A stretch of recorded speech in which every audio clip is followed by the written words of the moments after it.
Hi, I'm Timothy Goh, Chair of Peter's Ponderings Ministry. This is a ministry initiated by volunteers. We hope to bring biblical and inspirational perspective on life. Our vision is to instill courage, provoke thinking, and extend God's love in our world. If you have been blessed, we encourage you to sow into this ministry so that we can bless more people. Below are the ways that you can give.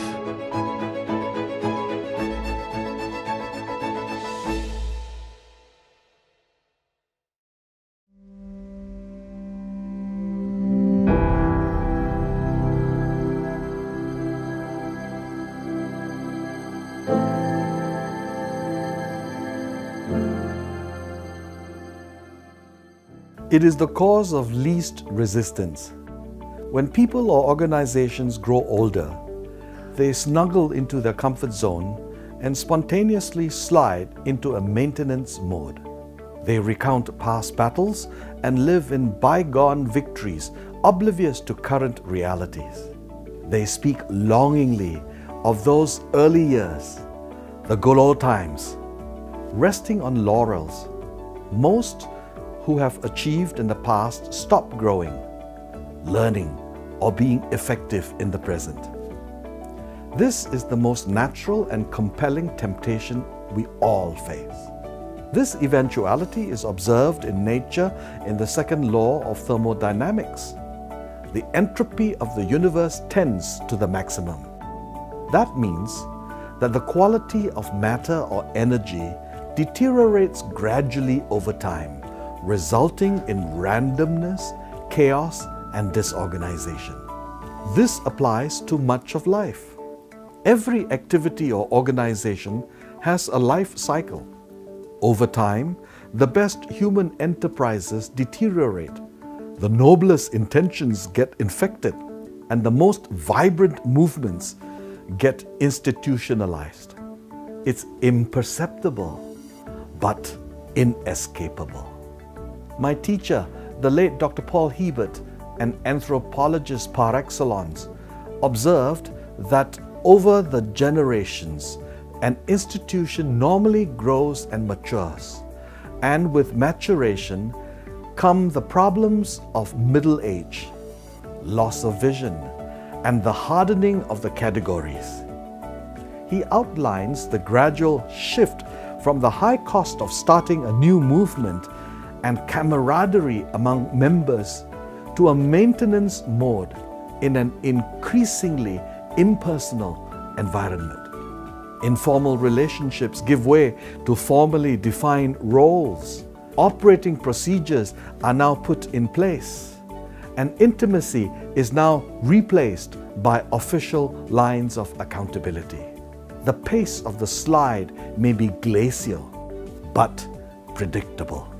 On a personal level, over time, we naturally move from self-giving to self-serving. Gradually, our personal needs become more pronounced, and we become more conscious of how much more we deserve. Loud voices in our heads insist, "My rights are trampled," as we moan over what more we should be getting. We indiscernibly gravitate from "Amazing grace that saved a wretch like me" to "What about me? My needs are important too." We slide from "What can I do to change the world?" to "What do I need for a better life?" These twirls in the downward spiral occur with each experience that impedes a growing ego. Every achievement in life and vocation tempts us to attribute success to ourselves. We are deluded into thinking we are smart, invincible, and indispensable. Our enlarged egos get agitated when previously acceptable parameters start to get in our way. We start thinking we are entitled to more because we know more and we sacrifice more. Parameters are for lesser mortals. We deserve better. Bitterness then slithers in the back door of our souls. Co-laboring becomes impossible as our prerogatives take precedence.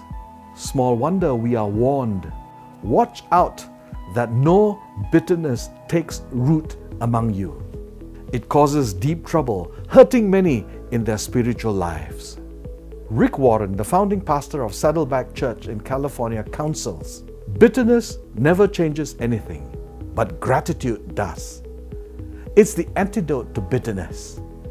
Gratitude is the healthiest emotion you can possibly have. The way to grow in life and find fulfillment in vocation is to remain grateful. When we are thankful, we bask in and respond to the sunlight of God's grace and faithfulness, making new ventures possible and relationships meaningful. We start the journey to gratitude by counting our blessings. Even the best of us are beneficiaries. Isaac Newton remarked, "If I have been able to see further, it was only because I stood on the shoulders of giants." Those whose lives are significant acknowledge the gifts of nurture to them and are mindful to return the same gifts to others as expressions of gratitude. God's people are reminded to praise the Lord and forget not all His benefits.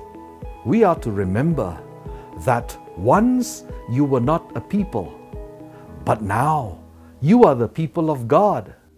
Once you had not received mercy, but now you have received mercy. Being thankful hardwires into our consciousness that we are not the center or masters of the universe. It puts us in our places as creatures totally dependent on divine grace and generosity.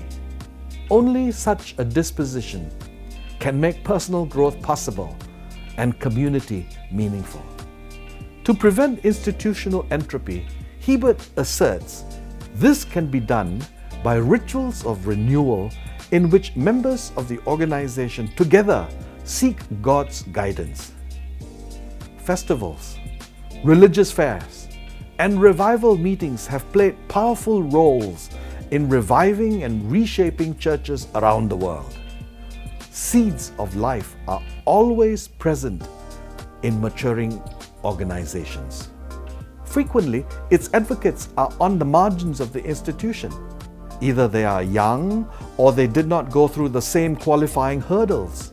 If leaders are flexible and humble enough to listen to those with different experiences or training, new sensitivities will renew a maturing organization. There will always be resistance to renewal, especially when the status quo is challenged. Revivals offend the dignity and sensibilities of a staid leadership. They are unjustified expense on the budget. They are seen as a lot of hot air without substance. But they are the means of renewal, especially of a spiritual nature. It is costly to clean the clogged arteries of a matured organization. Entropy is the cause of least resistance. Renewal takes effort. We all have a responsibility to stay on the cutting edge, both personally and organizationally. Only when we are fresh is life invigorating and vocation meaningful. To stay engaged, we have to be alert and be consciously open to personal and corporate renewal in order to resist the temptation to a spontaneous slide into deterioration.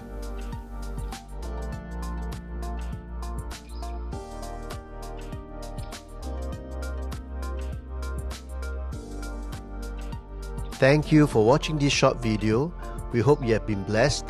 This is a question for this session for you to ponder and to discuss with your group.